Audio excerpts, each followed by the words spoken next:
देखिए, निचली अदालत ने सबूतों के अभाव में उनको बरी किया है। यह तकनीकी विषय है, क्योंकि यह बात भी सही है कि सैकड़ों की संख्या में सिम कार्ड और फोन सबूत के रूप में नष्ट किए गए थे।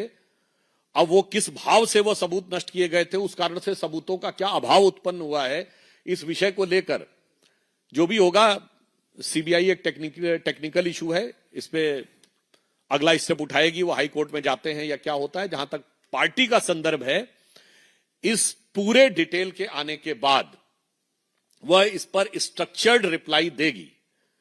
और यह भी बात विचारणीय है कि यदि सबूत बिल्कुल नहीं थे तो कोर्ट ने चार्जेस फ्रेम करने की परमिशन कैसे दी? If the entire charges were baseless, then the charges was framed. So इसमें there are certain technical issues, and after studying the judgment in depth, party will give a structured reply. जी करो जी।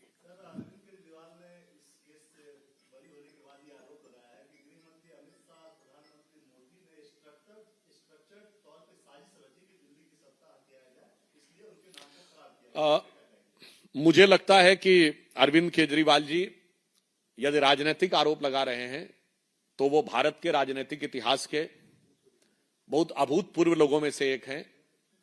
हम लोगों ने 1951 में जनसंघ से बने हुए आज हमें 75 साल हो गए। हमने एक भी दिन कांग्रेस से हाथ नहीं मिलाया, उन्होंने 75 दिन में हाथ मिलाया था। फिर वो छोड़िए, वो बच्चों की कसम खाएंगे और करोड़ों के शीश महल में रह के रेनॉल्ट का पेन लगाएंगे और ऐसा लगेगा हंडिया के अंदर से निकाल के शर्ट पहने हुए हैं, और उसके बाद 3-3 करोड़ के पर्दे रहेंगे घर में।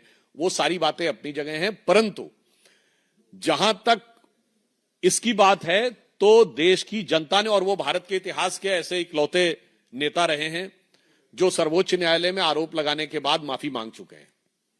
और माफी एक नहीं, अनेक नेताओं से, हमारे नितिन गडकरी जी से, स्वर्गीय अरुण जेटली जी से, कपिल सिब्बल जी से और शायद मनीष तिवारी जी से भी वो माफिया मांग चुके हैं। कई लोगों से माफी मांग चुके हैं। तो मुझे लगता है राजनीतिक आधार पर दिल्ली की जनता उनको राजनीति का उत्तर दे चुकी है। तकनीकी आधार के ऊपर यह विषय जो होगा, इसके ऊपर जो तकनीकी प्रक्रिया होगी वो संबंधित एजेंसियां आगे का निर्णय लेंगी। धन्यवाद।